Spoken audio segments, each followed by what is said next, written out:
ये बात याद रखें कि हम कलमा तैयबा पढ़कर हम दायरे इस्लाम में दाखिल हो जाते हैं और मजहब के दायरे को लफ्ज़ इस्लाम के साथ पुर कर देते हैं। क्या ये काफ़ी है कि हमारे जो अक़वाल, अफ़आल, आमाल और हमारे जो अहवाल और अफकार है, ये तमाम चीज़ें और अल्लाह के साथ जो हमारा ताल्लुक़ है, ये मुसलमानों वाला है या नहीं? देखना तो ये है। हमारी सोच, हमारी फिक्र, हमारे कोलो फेल में तजाद है। क्या हमारा ताल्लुक़ अल्लाह के साथ है? क्या हम मुसलमान हैं या नहीं? क्या हम मोमिन हैं या नहीं?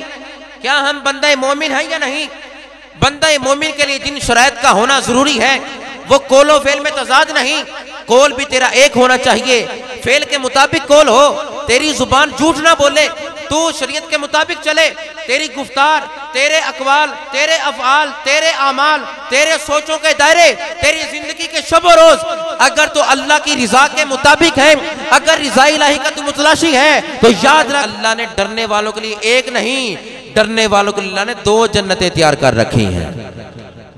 हजरत इंसान को सोचना है कि इंसान अपनी जिंदगी के शब रोज को रिजा इलाही के लिए गुजार रहा है या नहीं।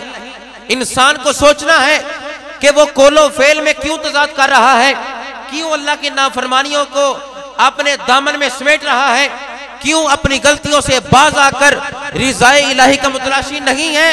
ये सोचना है कि हम बंदा मोमिन हैं, उसकी रिजा के मुताबिक चल रहे हैं या उसको नाराज कर रहे हैं। अगर तो उसकी रजा के मुताबिक चल रहे हो तो फरमाया वादा तेरे लिए ये है, पक्का मोमिन तू बन जा, मैं जन्नत तुम्हें ही अता फरमा दूंगा। हमने सोचना ये है कि हम मुसलमानियत के दर्जे से बढ़कर, हमने सोचना ये है कि मुसलमानियत के दर्जे से बढ़कर क्या हमने मोमिनियत के दर्जे पर फैज होने की कोशिश की है या नहीं। अब इंसान की फलाह किस चीज में है? फरमाया कद अफलहल मुमिनून, तहकीक मोमिन फलाह पा गए। रास्ते को अगर आसान करना है तो रिज़ाए इलाही के मुताबिक अमाल तुम कर लो, रब तुमसे राजी हो जाएगा। तो ये बात याद रखें, अहकामात इलाहिया की पासदारी करना ये बंदा मोमिन की जिम्मेदारी है।